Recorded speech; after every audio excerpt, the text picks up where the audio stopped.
परमात्मा अपने मीठे मीठे बच्चों से कहते हैं, मीठे बच्चे,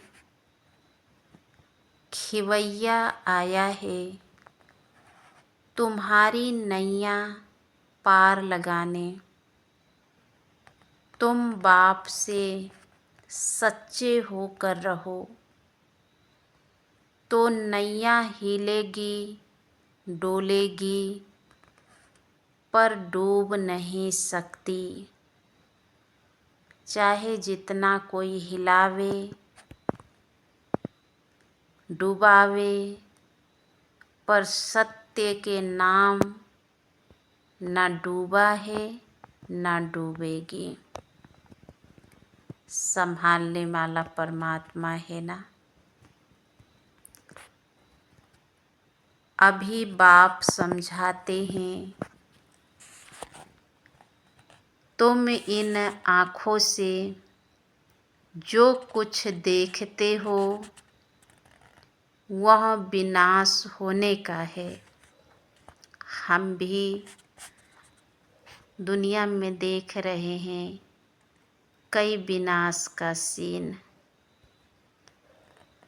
तो अब तुमको चलना है शांति धाम, अपने घर। किसी से पूछो अपने घर जाने का समय है, कहेंगे हमें भी तो पता है। उस शरीर का घर समझ लेंगे। पर परमात्मा समझाते हैं कि देह का घर नहीं, हम आत्माओं का घर, जहाँ से हम सृष्टि पर अपना अपना शरीर रूपी चोला धारण कर पाठ बजाने के लिए आए हैं। अब कलयुग रूपी रात्रि आ गई है। अब सृष्टि का चक्र पूरा हुआ। अब अपने परम धाम को जाना है। वो है आत्माओं का घर। यह पृथ्वी तो शरीर का घर है,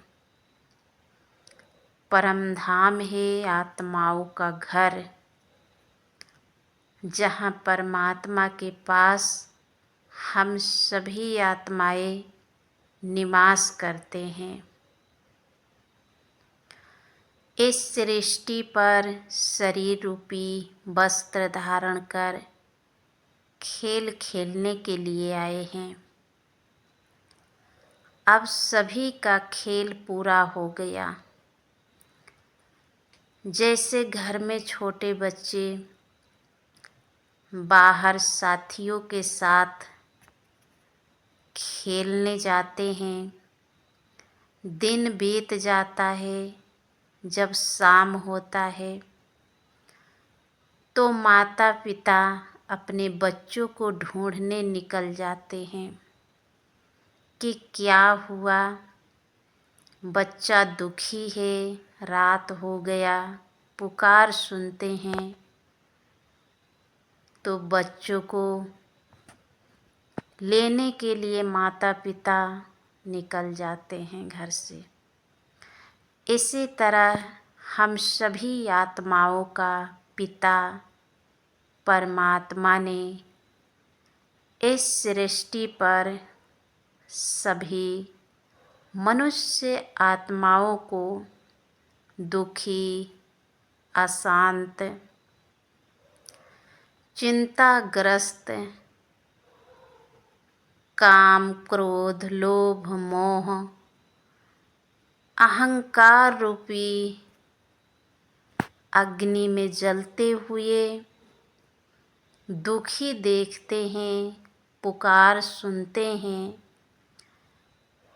तब परम धाम को छोड़कर इस धरा पर हम बच्चों को लेने के लिए आ जाते हैं। तो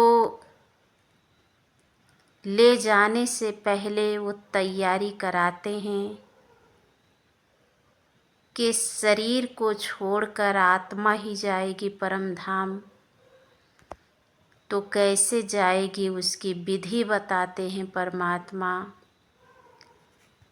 आत्मा को दिव्य गुणों से सजाते हैं, ज्ञान देते हैं, राजयोग मेडिटेशन सिखाते हैं। आत्माओं में दिव्य गुण शक्तियाँ भरते हैं। जो उड़ने के पंख था वो नहीं है, तो पंख परमात्मा देते हैं, शक्ति भरते हैं आत्माओं में। आत्माओं को स्वच्छ साफ यानी पावन बनाते हैं। तो अपने साथ घर परम धाम को लेकर जाते हैं, जिस धाम को साधु संत महात्मा बहुत तपस्या किए, साधना किए उस घर में पहुँचने के लिए, पर कोई नहीं पहुँच सका। उस घर में जाने के लिए परमात्मा विधि पूर्वक तैयारी कराते हैं, स्वच्छ बनाते हैं, अर्थात अपने समान बनाते हैं, फिर साथ लेकर जाते हैं। इसलिए शिव का बारात गाई हुई है। शिव परमात्मा इस धरा पर आते हैं, सभी आत्माओं को अपने साथ मधुमक्खियों की तरह लेकर जाते हैं। ओम शांति।